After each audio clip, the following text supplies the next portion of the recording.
So, any style, any genre. So, bakit any style, any genre? Kanina na-mention ni Iman yung AI-assisted companion. Meron din akong AI-assisted companion. So, if you scan the code, you can go to my chatbot. It has all my talking points. So, while I'm talking and may mga things kayo hindi maintindihan, kausapin niyo lang yung bot. And then, if hindi kayo satisfied sa answer, saka nyo lang after sa Q&A sessions. So, bakit any style, any genre? So, I started DJing with a MPK Mini. So, naka-map siya to a virtual DJ software. So, before, hindi ko sasabihin yung year, pero mahal pa yung mga, wala pang ganito. Like, ito, sobrang comprehensive na to now. It's just cheap. Tapos, ang mahal ng mga gamit. So, parang, okay, gusto ko mag-DJ. I tried and learned and just do it myself. Until I went into APK, I Ableton controllers, tapos nag-SP din ako from some time, hanggang sa nag-vinyl na ako. And eto na lang, naka-USB na lang ako ngayon. Kasi right now, sobrang accessible na rin. Marami nang gamit sa clubs, so it's and bars, so it's easy to play actually. So yun, the point is, regardless of what you have and what you are, you can always start naman. So, bakit ko sinabi yun? As a person, meron tayo sharing taste, may sharing tayo identity, before actually knowing DJing, or at least the concept of it. May mga music tayong pinapakinggan. Ito yung gusto natin pakinggan, ito yung gusto natin i-share sa friends natin, ito yung knowledge natin, dito ako nakaka-relate, ganun. In a way, meron tayo isang component of curation na it's present na among us from the start. So as we go on, pumunta tayo sa club, tapos nakita, or bar, or at least an event, and ay, ano yung ginagawa niya? Bakit gumagano siya? Or bakit may ginagawa, nag-blend siya ng music ganun? So, may skill component pala na pwede kang matutunan given the curation skill and identity that you have in the first place. So, we have the skill of DJing. So, pag minix mo siya, half of it is skill and half of it is curation. And siguro may mga types, I would say, of DJing. If gusto mo mas skillful ka, kung nakita niyo yung red and blue, si red mas more skillful and less curation. So usually, ito yung mga tao na nagbabattle, nag-wordplay, mas gusto nila na mas skill, pumupunta sila, gumagamit sila ng trends to DJ, or ginagamit nila yung, usually nag-DJ to big clubs. So, malaki yung barrier of entry doon if you want to start from that. And, kailangan mo rin ng time to practice all the skills, which you can't learn lang agad. You might, but mahirap siya, and you need more time to practice it. And siguro, as a curator in the first place, you can just leverage the curation naman and have the basic skills to start. So, you can be a curator and a storyteller. Pag minix mo siya, pwede ka ring balance sa both. And then yun. So, quick quiz. Kung pumunta kayo dun sa chatbot ko, sabihin nyo kung may 3 ability points kayo, add kayo, pwede nyo i-allocate between curation and skill. You can do it now, you can do it later. Pero I would tell you kung ano yung type of DJ persona that you can be based on actually sa sinabi ko kanina.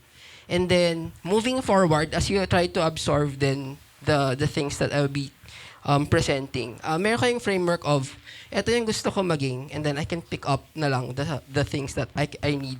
Para mas, eventually, after you leave the room, if you really want to push through, then you can just study on your own. Basically, if I would describe myself, I'll be balanced of both. And nagpa-fluctuate din siya between this and this. Kasi minsan, gusto ko lang mag-curate, minsan gusto ko din mag-skill. Eventually, based kung ano na-feel nyo, you can build your skill set around it. So, first lesson. So, anatomy ng song. Mamaya, i-highlight ko yung points na yun, and I feel like when I highlight the points, you would hear what it means. So, first part, yung intro niya. Na-imagine nyo ba? So, this is yung parang game start. Ganun. So, lahat ng songs may intro. So, it can be a simple vocal. It can be a drum pattern. Or it can be like a synth. So, siya yung start ng song. And I think most DJs mixed with the intro. And sometimes, as a DJ, I also download DJ tools that has a longer intro. So, I can blend it more. Isa sa mga pinaka-importanting part yung intro. Particularly to this song, naka-chorus siya agad. Kasi fancy siya agad, di ba? Usually, isa pang reason bakit pag yung DJ, dinadrop yung song na to, sobrang nag-hype yung crowd. Kasi they have a recognition na, ay shit, parang apat to yung next song. Tapos bumagsak yung chorus agad. May instant energy yun na nabibring actually sa crowd. Yung song structures that usually have the first chorus, medyo powerful siya. And if yung mga songs na gusto mo i-play, yet kahit powerful siya, and siguro nasa gitna yung chorus, may mga edits din that puts it in front. So, later we would discuss that, pero for now, let's do, sometimes may mga, parang verse ata ito, pre-chorus. But after the chorus, mag-verse muna siya. Tapos after doon, may pre-chorus, tapos mag-chorus siya ulit. So, nag-repeat lang yun. The same and the same. Usually sa song structures, each genre, may sarili lang song structures. We can go deep on that later. Then, yung ibang song, may bridge. Tapos, chorus ulit. Diba, alam mo yung structure ng song. Number one mong pwedeng gawin doon is, alam mo kung saan ka papasok. So, pag nag-DJ ka, ang pinaka-concern mo is mag-transition from song A to song B.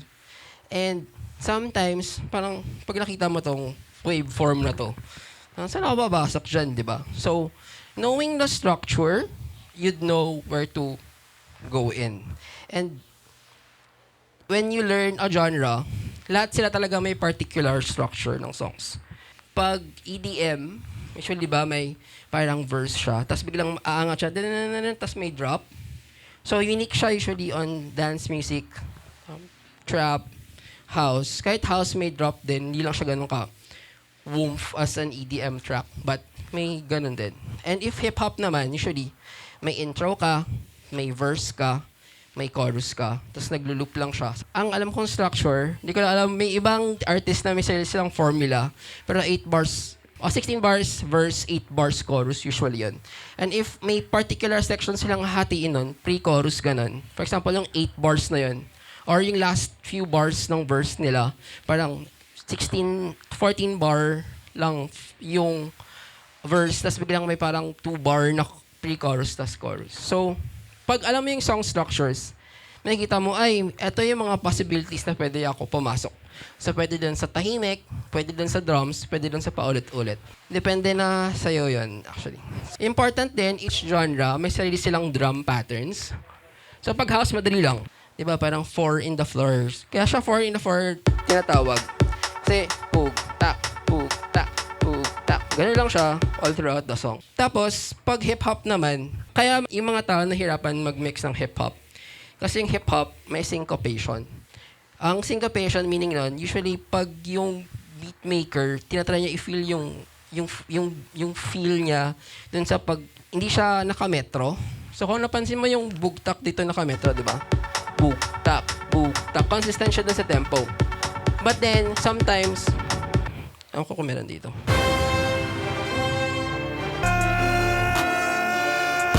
Hindi, nakametro to. Pero may ibang, lalo na yung mga boom bap, yung mga old school na hip-hop, sobrang layo nung snare dun sa metro. So, minsan, ang hirap niya i-mix.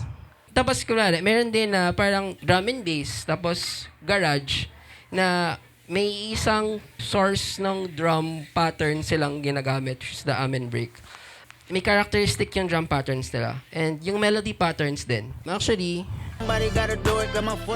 pag trap usually, konti lang, hindi siya ganun ka-melodic. Medyo repetitive yung ganun lang siya throughout the song. But pag nag-jazz ka naman, ang intricate naman ng chords, iba yung freestyle yung mga notes. Something to take note and then something to realize din na baka you can playfully transition out with these patterns. And if, kunwari, gusto mo maging house DJ, hanap ka ng favorite mong house DJ, panoorin mo yung whole set niya, nakikita mo yung transition patterns niya. For example, locally, I have a friend, si Ayon, mahilig siya mag-transition ng house na sobrang tagal. Ita-transition niya yung song, almost gumagawa siya ng bagong song out of it. But then, meron din akong kilala na mga newer DJs na, di ba, hindi nila kaya mag-mix through those both songs. Ang ginagawa nila, nilaloop na lang nila yung 8 bars. When I say bars pala, ito siya. So, parang may number dito. Nakita ba? So, per metro niyan, ito, 6, nakita yung 6, 7. Yan, isang bar yan. So, ganun usually siya minimetrohan. Niloop lang nila yung parang itong section na to para lang mag-blend on the next song. So, okay lang din yon. So, technically, diskarte mo din. Okay, so next is the gear and the software. Parang right now, wala talagang barrier of starting. Like, go start. Ito yung possible software options nyo. Dito ako nag-start. Si Iman, alam ko nagtra-tractor. Pero now, I use either of the both. Either Serato or Recordbox. Bakit? My controller only accepts Serato. So I need Serato to use it. Yung mga turntables, mas maraming siyang hardware support talaga. Meanwhile, si Pioneer, may sarili silang line of controllers. The FLX, tapos yung mga RB, ganun. Recordbox lang usually yung binabasa nila. May Seratos, pero ibang controller siya. But then, limited lang talaga yung use niya sa hardware. But, kung gusto nyo lang mag-CDJ, eventually, if you find gigs on other bars or at least events na may mga XDJ, may mga CDJ, mag-record box ka na lang. So, kung may controller ka na may record box, tapos lahat ng music mo na sa record box, so madali na lang maglipat. USB mo, pwede ka mag-USB, pwede ka mag-controller, ganun. I would usually suggest, if you want to be future-proof, record box. Pero if you want to be technical, Serato. Okay ba? Yan. Sample lang. Ito yung akin. Platinum FX. Ito yung bago ng Pioneer. Alpha Theta na pala sila. So, you can use Serato or record box. So, nakikita mo, usually yung logo dito. Nakikita mo na kung ano yung pwede. Newmark, usually cheap. Pero versatile siya. So, ito, Serato lang nga lang siya. Ito naman, medyo mahal ng slight, but then you can have both. And flexible ka. Ito usually nakikita ko sa poblasyon, XDJ, XZ, or any form of XDJs. So, pwede ka mag-USB dyan, dalalang USB. Pros and cons, pros madali lang siya, cons minsan naglalag siya. May factor yung amount ng USB nyo, amount ng songs sa USB nyo, and yung storage din ng USB. Usually, sa older CDJs, yung mga CDJ 350, hindi na siguro naabutan yun. But, namamatayan na ko lang kasi nag-freeze siya bigla. So, may mga ganun instances na hindi siya kaya ng hardware. But ito mga bago, kahit 1 tera ata kaya. But I would say 6432 is the sweetest spot sa USB. And favorite ko, vinyl DJ talaga ako. So, Technics. Pero hindi ako naka-Technics. So, you can start with either. I would suggest a Newmark line. But you can do some with Pioneer naman. Should be easy. And cheap. Okay, next anatomy lesson. So, pinaka-basic na lang na mixer na nakita ko. Ito ay 250 MK2. Wala siya masyadong effects. Pero I think important na you learn at least these 3 knobs and this guy. Bakit? So, yung songs usually, meron silang high frequency, meron silang mid frequency, and there's a low frequency. So, kung chinat niyo yung chatbot ko, i-explain niya kung ano yung mga nandito. But then, for the sake of the lesson, highs are usually with the hi-hats. Yung mga matinis na part ng songs. Mid is the vocals. So, kung gusto niyo mag-isolate ng vocals, pwede niyo siyang patayin tong low, tapos bawasan niyo ng onte yung high, tapos boost niyo yung mid. So, kung nag-blend kayo, mas lumalabas yung vocals doon. And usually, yung low, yung tinatanggal namin. Kasi, magra-ride siya dun sa low nung kabilang track. Tapos, you can play with the elements naman on the other part. Itong button na to, pag may nakalagay na tape na hanggang dun lang. Kasi, nakita niyo itong red na to, ang meaning niyan, mapupulis kayo. Bawal yan, joke lang. Bawal siya kasi masisira yung equipment. So, usually, itong dalawa, and itong level, master level na to, kung paano siya sinet ng venue, huwag nyo na siyang galawin. Unless na alam niyo yung ginagawa nyo, pwede niya masira yung gamit sa bar. Ito din minsan, pag matagal ka na may exposure sa maingay, hindi mo na alam kung ano yung maingay. Kaya tayo may mga metro to know the actual decibel level. What I love also with the bars lately, meron silang sensor that knows the actual decibel level ng room. So let's say, tatanong ako kay Kuya, Kuya, ano yung maximum na pwede kong i-push doon? Sabi niya, 100 decibels. Pero take to account niya na may mga tao sa floor. So iingay din sila. Oh my God, this is my song. Ganun. So take to the account yon. So plus minus 10 probably. Diba? Promise palagi yan. Baba tayo ng slide. Favorite knob ko, yung color button. Usually, naka-filter siya. So, ganitong tunog niya. Turn his TV off. So, pag pa-right, pa-high. So, narinig niyo high line, narinig niyo, diba? Ganyan lang tinis. Tapos, pag pa-kabila, pa-low. So, bass lang siya. So, ito yung, usually, pag nag-transition ka, parang madali lang siya i-out. Accessible lang yung knob, tapos malaki siya. Diba masaya? Yan. Cue buttons, may earphones ako. Pwede kong pakinggan yung left lang, yung right lang, o both. So, usually minsan yan, pag nakababa yung isang knob ko, pinapakinggan ko lang yung next song ko. Hanap ako ng way to go in. Naka-cue lang yung isa, tapos yung isa nagpe-play lang siya. So, yan, you can play with it. Itong fader button na to, ang tawag dito crossfader. So, for example, Off. Turn his TV off. Turn his TV off. so narinig ko yung left first track na yan. Turn his Punta ako TV dito. off. So, nag-transition ako to the other track. So, napansin ko to, ito is sa mga daya na mag-transition ka ng songs sa kabila without properly beat matching. Kasi parang, hindi halata. Alam niyo yan. And di sila pareho tempo, ah. Yan.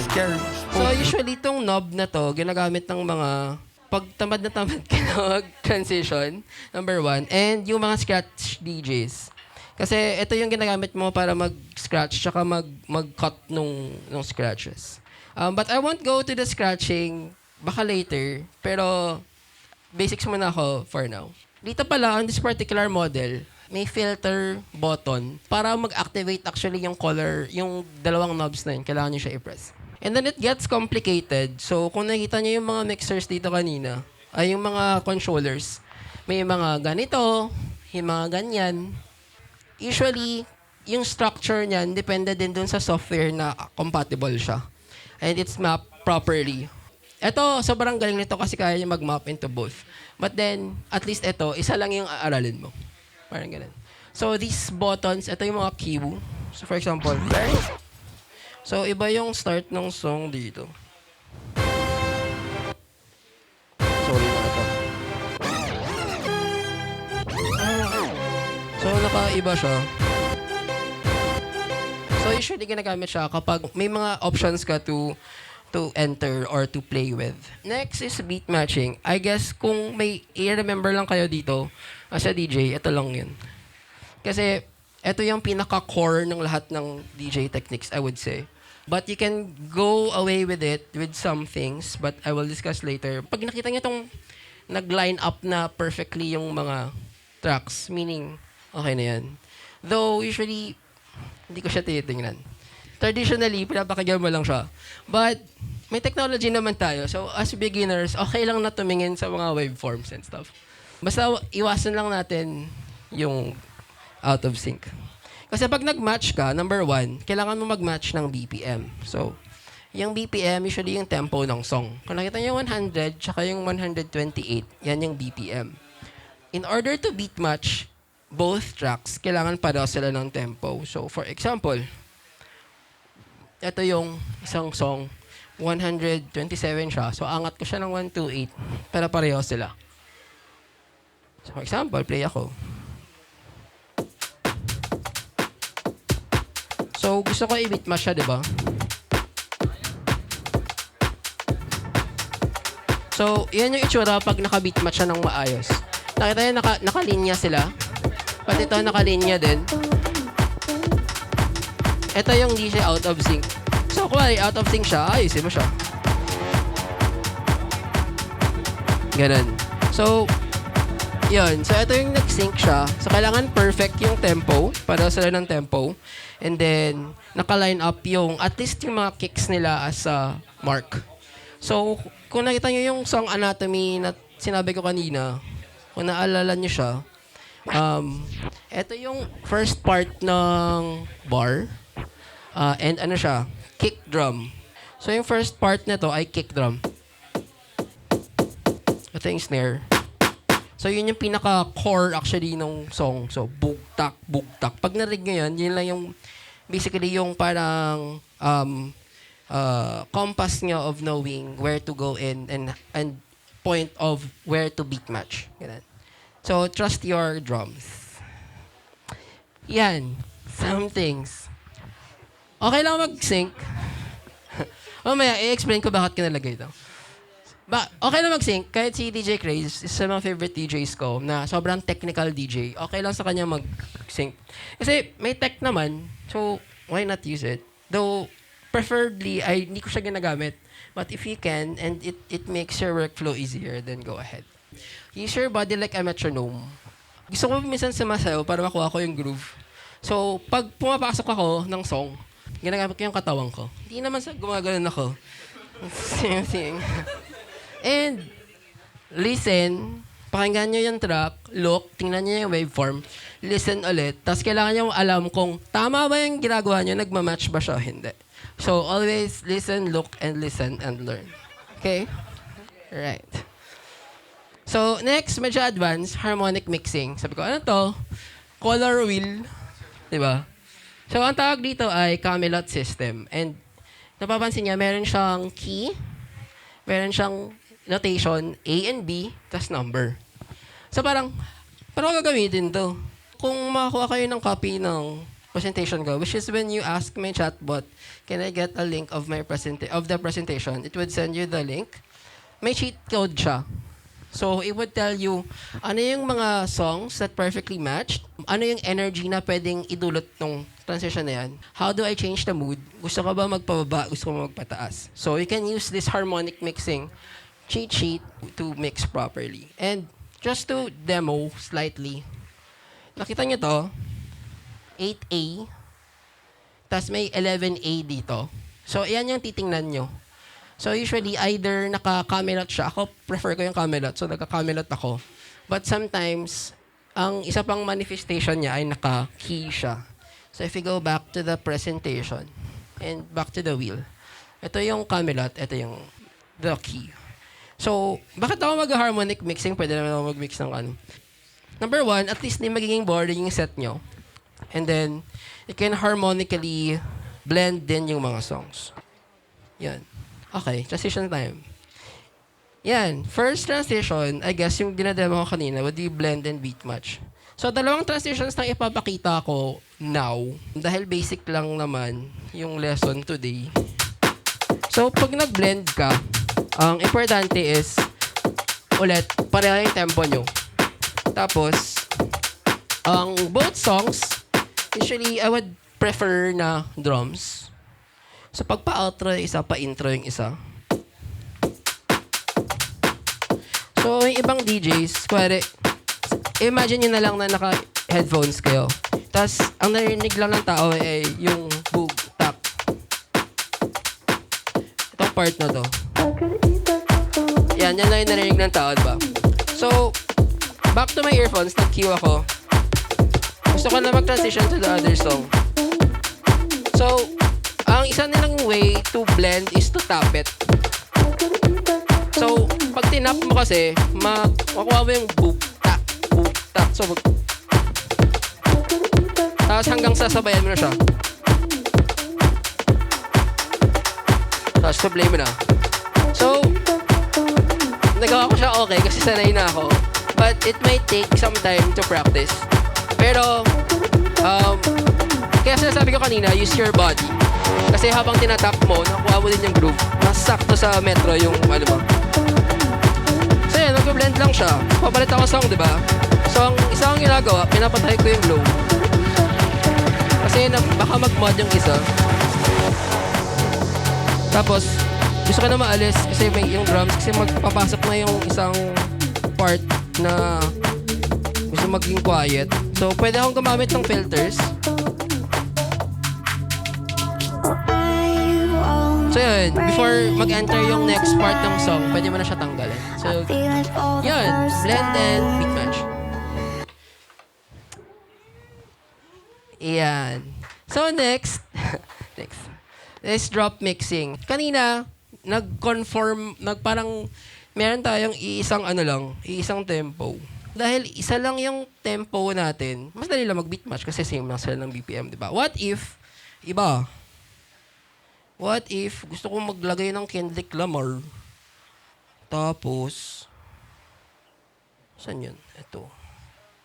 Ito yung song. So, imagine, nasa wedding ako, nagpapasaya ka ng mga tita.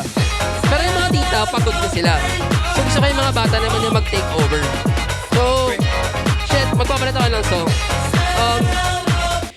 Isa sa mga cheat code is, hanapin mo yung tamang position ng songs. For example, ayan, makita niyo yung part na to.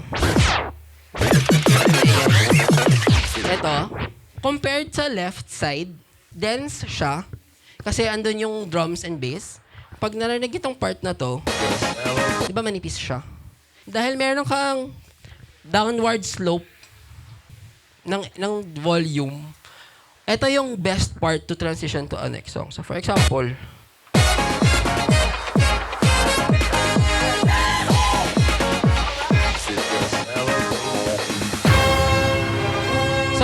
dahil nag-transition down ako, and yung first song ko, medyo malakas ang impact niya. So like, isang thud ng drum pattern, tapos may parang crash pa siya. So, di halata. So, imagine, nag-transition ako from a super... Nag-transition ako from a super far BPM to a lower BPM. So, if you know the song structures, alam niyo kung saan bababa, alam niyo saan tataas. So, isa ko pa ginagawa, may isang pababa, tapos may isang pataas. And usually nag-work siya with EDM songs. Yan, if you know the song structures, ito yung mga points of pwede nyong pasukin pag nag-mix kayo. I would just say it's drop mixing. And hindi siya nag-beat match. So, before playing, some tips na lang. Aralan niyo yung tracks nyo. So, pansin nyo, may mga cue points ako usually. Hinihimay ko na yung tracks usually before I play. And yung himay na yon would last me a few years na. Because after nahimay ko siya, after I downloaded it, andyan na siya sa memory ng laptop ko. So, alam ko na, pag nag-play ako, alam ko na saan papasok kasi nakasave na siya. Always, study nyo lang yung tracks nyo. And ang pangit na part sa pagiging DJ ay makikinig ka ng songs over and over again. Hindi lang din siya sa DJing, kahit din sa production na may KM. Kung gusto niyo talaga yung DJ, huwag kayong magsawa makinig. Next, familiarize niyo yung setup ng venue and yung setup mo din. Kung bumili ka ng Newmark na to, dapat alam mo din kung paano siya i-connect dyan. Alam mo paano siya i-connect sa venue. And at least, ako, nakaserato ako. At this point, may dalawa akong pwedeng setup. Una is with my controller, and second is with just my laptop alone. So, si Serato merong control. Actually, pag tinanggal ko the hard drive.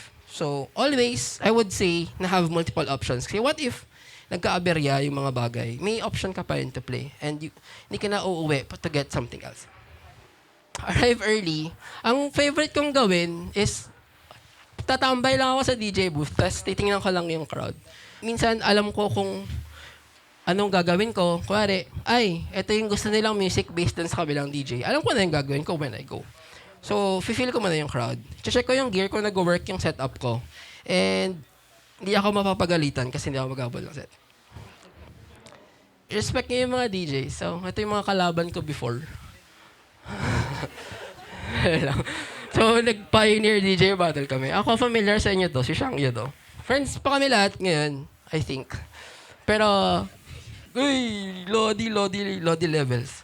Siyempre, dapat okay din yung relationship nyo with other DJs. There's a thing called crowd reading. So, if gusto nyo mag-DJ sa maraming tao, kailangan nyo basahin yung tao.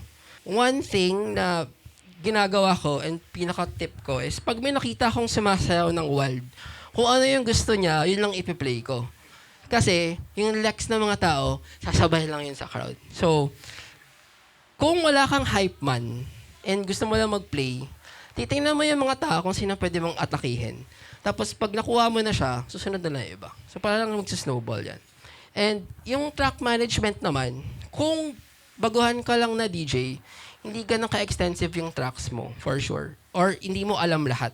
Dapat alam mo din kung kailan ka gagamit ng tracks na chawariwap o kailan ka gagamit ng tracks na magkikip ng energy tsaka magpa-wild ng tao. Ganun. So, kailangan mo din magpapahinga, kailangan mo din magpa-hype up. Yup, don't redline. Ako talaga tinitingnan ko minsan yung DJ pag tinitingnan ko nag-redline. Kasi ako, ina-adjust ko talaga tong trim every now and then. Minsan sumasobra ako pag nakita ko, binabawasan ko. Kasi ayaw ko makasira ng equipment. So, yan yung pinaka-mortal sin, I guess. Ilang beses na nangyari sa akin to. Actually, back dun sa competition na yun, sa finals round, namatay yung controller in the middle of my set. And I was like, what the fuck? So, I guess, ang sinabi sa akin ng host is, ano ka daw. Hindi ako kasi nagpanic na yun. Tapos hinahype ko lang yung crowd. So, I guess, isa sa mga pwedeng gawin is, pag nasiraan ka ng gamit, hanapin mo yung tech. Minsan kasi wala siya sa tabi mo. Minsan nandun siya. Minsan nag-iossi siya. So, hanapin mo na. Number 1 rule, yun muna yung gagawin mo. Number 2, hanap ka ng bouncer or ng staff. Tawagan yung tech. Number 3, wag mong galawin yung mixer ng PA. Galawin mo na lang yung ano yung nasa harap mo. So, it's either gamit mo o gamit yung mga ex-DJs ng bar. Tapos, on mo at saka off mo. Usually, nag-work yan. Tanggalin mo to, bus balik mo, tapos ganun-ganunin mo lahat ng mga ano. So, wag ka lang magpanik, alam mo lang kung ano yung gamit mo. Kaya dapat alam mo siya. Pag wala talaga, hype mo na lang yung crowd, tapos antayin mo na lang yung tech. So, basta ang importante, wag magpanik. And yun, if you're having fun, everyone is having fun. So, just enjoy. So, after, pinaka-importante, kompleto ba yung gear ko? So, bilangan nyo yung kable, bilangan nyo yung controllers. Laptop ko nandito ba? Headphones ko nandito ba? So, ito yung isa sa pinaka-importante. Dapat i-hand over niya sa next DJ ng maayos yung set. Kasi, kunwari, una kang magdi-DJ. Minsan, limited lang din yung tracks. Kung nasa bar ka na puro pop songs yung piniplay, usually naubusan sing songs yung ibang DJs after you. So, you need to respect din that ano. So, play ka lang enough to warm up the crowd. Then, the next DJs would just do their thing. And if, kunwari, techno DJ ka, tapos techno night siya, wala nang actually, wala siyang masyadong bearing kasi usually yung mga tracks na piniplay nila, iba din sa ginagawa. So, kanina, I was asking dun sa allocation ng points. Kasi when you take this parang tips, you'd see it on the lens of what you wanna be. And at least you filter out the noise then of learning things. Ito, pinaka-importante for me, rest your ears. Ang ingay kasi, may time na may earplugs ako. Pag nagsiset ako, tinatanggal ko, pagbalik ko, naka-earplugs ako ulit. Kasi ayoko masira yung ears ko. Last part, if technical DJ yung nakuha mo sa chatbot, I guess just hone and practice. So, ang mga pwede mong gawin, DJ routines, pwede ka try mag-scratch, wordplay, tone play, mag-mash up ng dalawang songs. If you're a curator type, makinig ka lang ng music, and dig deeper. SoundCloud, Bandcamp, may mga music discovery tools, pero enjoy mo lang yung process of digging. And if you're a balanced type, then just do both. Questions muna. May questions ba so far? Go, sir. Sir M. What you want? Depende sa venue. So, for example, pag play mo ako sa Ugly Duck, magka-crowd read ako. Pero pag ipapag-play mo ako sa Techno Night, mas curation ka yan. Kaya din, may times na, okay, gusto ka lang mag-skill. So, doon ako sa mga venues na just skill. Pero kung may times din na gusto ko mag-curate, gusto kong may storytelling akong gagawin, saka ako, uy, mayroon bang techno night na pwede ako mag-play, tapos, that strict curation ko talaga. Like, wala naman lumalapit. Usually, nag-respect naman sila. So, that's where I draw the line, actually. The venue. Para ba yung gain sa volume? Depende kung saan siya nakalagay. So, for example, hindi pilosopang answer yun, ah. For example, meron ka ganitong mixer. So, per gain dyan, may sariling channel, ano bang point mo of, like, parang isipin mo muna, ano ba yung gagalawin ko? Ba't ko siya gagalawin? So, if gagalawin ko yung master level, ginagalaw ko yung buong track. So, regardless kung ano to, nag-a-affect lahat siya. Pero kung gusto ko i-isolate lang, edi doon lang ako. Or if microphone lang, biglang nag-on yung mic, gusto ko lang siya i-tame down. Ganun. Na-answer ko ba yung tanong mo? Oo. So, hindi siya pilosopong sagot. Titingnan mo muna kung saan siya. Saan yung gain. And bakit mo siya gagalawin? I guess. Before mo siya galawin. Kasi ayaw mo na mag-redline, ayaw mo din masyadong mababa. Ang nakikita ko minsan, may mga tao na nag-a-adjust ng trim, tapos nito ginagalaw. Meron din namang tao na steady yung trim, tapos ino-over nila to. Ang rationale nun is preference lang nila talaga yun. Personally, mas dito ako. Ayaw ko masyadong sumasobra ng high mid. Tapos nag-a-adjust ako ng trim kasi alam ko yung ginagawa ko. Pero minsan, kung ayaw nila pagalawin to, then just use this trim. Anything else? Curation question. Saan ako nagdidig ng music? SoundCloud, Bandcamp. May mga DJ solutions now. DJ City, BPM Supreme. Trick is, kukuha ka muna ng isa, ubusin mo lahat doon, tapos lipat ka. Ubusin mo lahat doon. So, nakuha mo na siya, best of both worlds. Pero, with those naman, it's more of if you wanna do mainstream crowd. Kasi, andun yung, for example, kanina, tong mga remix ko dito, nakuha ko siya from DJ City.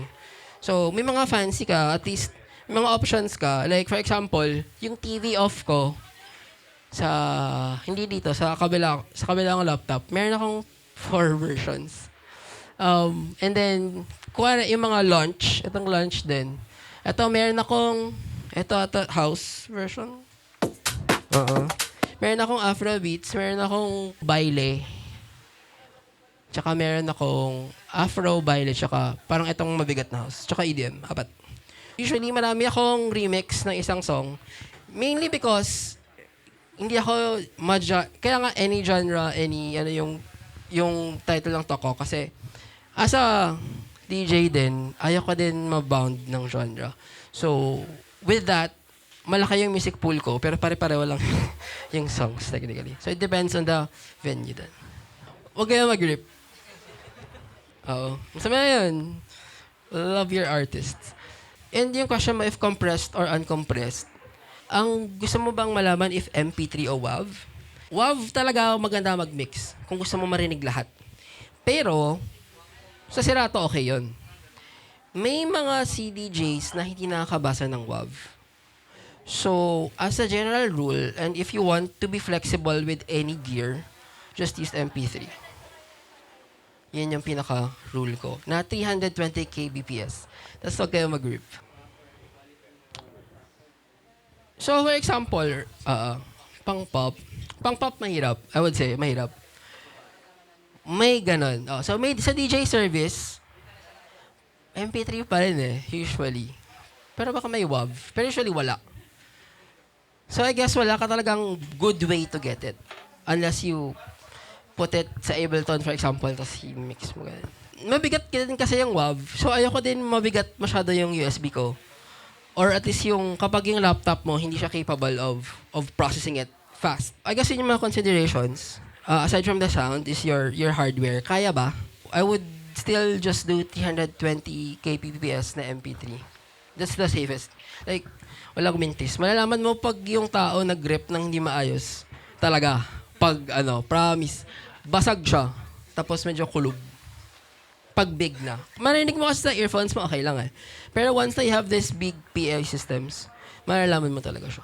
Sino gusto mag-volunteer? Ang gagawin natin, ako muna, tapos iiwan ko to, tapos dapat may lilipat after a while. So, pinagyan pumila. Gagawin natin to in 5 minutes kasi may 9 minutes na lang ako. So mag-transition ako.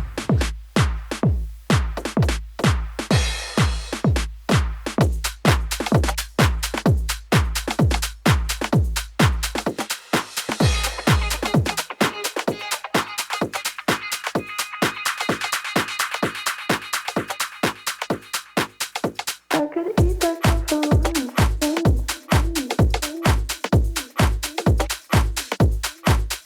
I could eat that for lunch.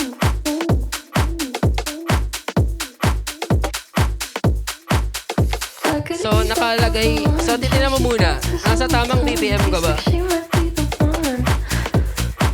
And I could never Sige. Kung hindi ka nasa tamang BPM, ito yung tempo slider. So, ima-match mo muna siya. So, ano yung nasa kabila? 1 to 8, di ba? Pareho na ba yung number? Oh, sige. Mix mo na. So, naka ano na yan? Nakakasa na yan sa downbeat. So, ipasok mo lang. So, nituro ko kanina, di ba ito yung, ano, sabi na narinig mo. Oo. So, i-tap mo muna yung tempo, saka i-mix mo siya together. So sweet. So, di ba mahirap siya? So, i-tap mo naman siya. So, kaya naman siya. Adjust mo na lang. 1, 2, 3, go! Boom! So, sige, go. Isa pa. Hawi mo to the right. Sige ba? Sige ba? Pantay na, di ba? Yan. So, di ba pantay na? Gusto mo patayin yung kanang right song. So, anong gagawin mo? Ikaw bahala.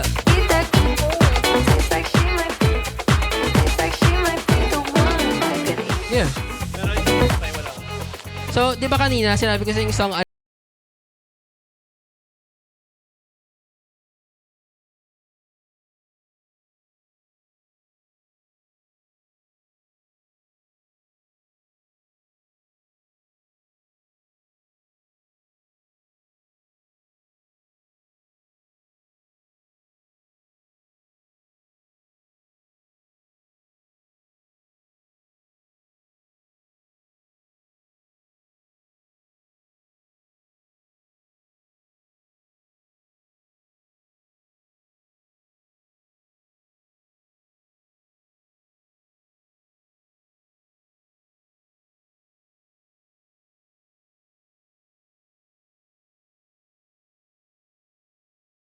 try mo daw. Tapos, go to the right. Right, sige. Right. Right. Actually, okay din yan. Yun na yan. So, next. Sino ba? Try. Okay? So what you'd do, you'd check muna, like, what's the tempo on the right? So this one, ito nagpo-move siya ng tempo. This one. Sino mo?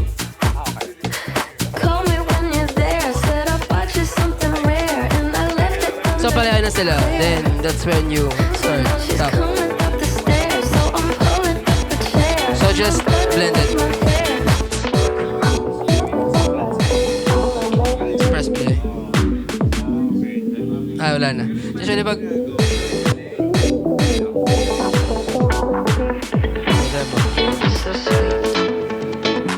sige, blend mo ulit. Ulit.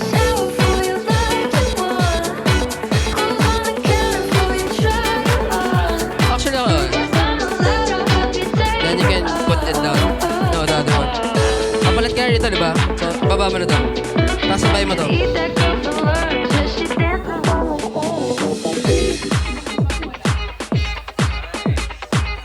There you go. Sige, next person. Siya mag-try. There you go. So, titingnan mo muna. Nasa tamang tempo ka ba?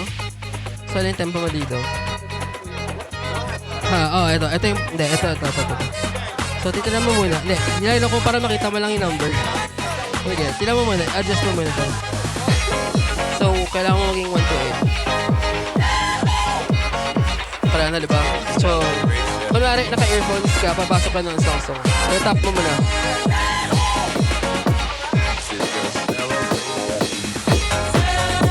So, pag-tap mo ka, ayan. Actually, ano yan? Tapos, diba nandito ka? Gusto mo tanggalin yung kaya ng song. So, wait, ibaba mo, tapos ano mo na lang. Para iba naman sa, right. Oo, sabay mo to, ang baba, tapos ulit. Pero dahan-dahanin mo lang.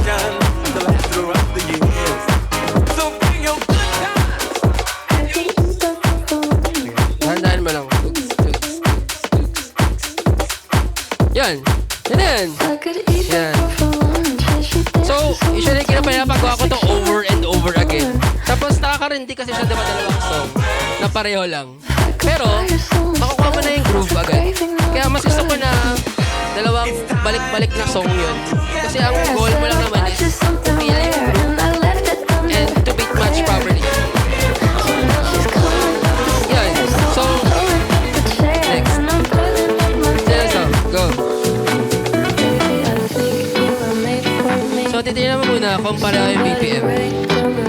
So, use this fader to adjust it. Trying hard not to overbeat. It's so sweet. So, kailangan pareho sila. Wanna shower for you like you want. Clothes on the Kasi, counter for you, example, try di ba, kapag press mo to, find the beat. take a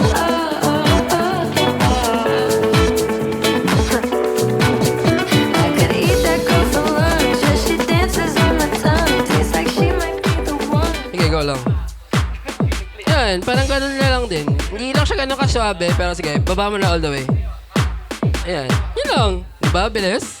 Pero ulit-ulitin mo yan, na mga 100 times. Sige, next. Ilan pa?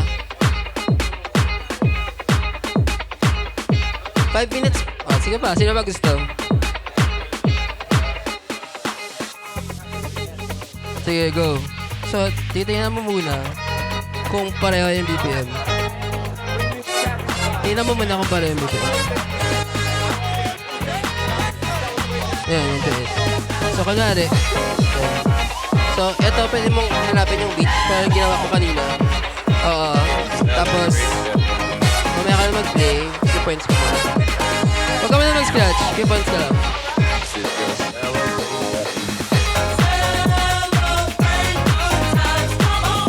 Ba't parang wala? Parang wala.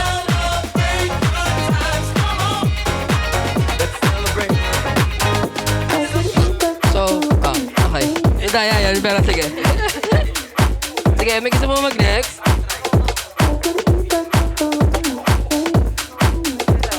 So, titingnan mo muna. Pareho ba yung tempo ko? I could eat that 1 to 8 na, diba? So, kailangan... Ito. Tapos right. Ito yung nagpa-play, diba? So, ito dapat yung susundin mong tempo. So, pareho ba sila? So, ito. Tignan mo. Tignan mo itong 1, 2, 2. Tignan mo ito. Hindi, huwag mo galawin. Tignan mo ito. Tignan mo. Sawakan mo ito. Tapos i-move mo hanggang mag 1, 2, 8. Hanapin mo kung saan siya. She's coming up the stairs, so I'm pulling up the chair, and I'm pulling up my hair. Pareho na siya. Okay, so kunwari, nag-earphones ka. So, tap mo to. Sanapin mo yung group display mo. Ikaw, i-beat mo siya. So, tatap mo yan. Tap mo yan. Tap mo. Sundin mo yung beat.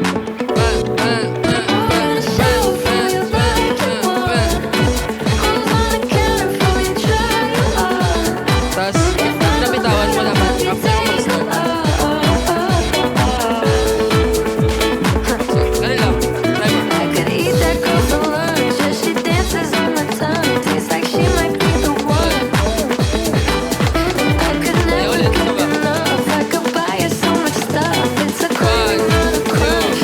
1, 2, 3, go! Could eat that. So, pare, di ba, kumabayo ka. Yeah, Move she mo na lang. dances. Ay, wag mo. Sige, ulitin mo na lang. Dances on my tongue. I could eat that. Eat that. Tastes ba? like she might.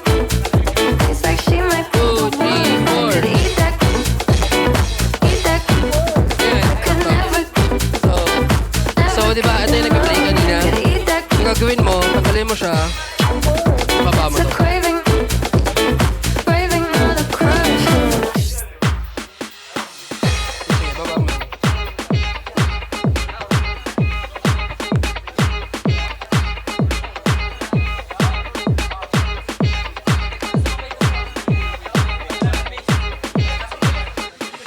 Diba? 1 minute na lang. Okay. Sige, okay na. Thanks, guys. Congrats. So, sorry, sobrang simple lang. Oo. So, I guess, scan nyo yung chatbot ko. Message nyo siya para makuha nyo yung presentation. Andito lahat ng mga tips. Pwede nyo siyang tanungin about the presentation. So, go ahead. And thank you for participating.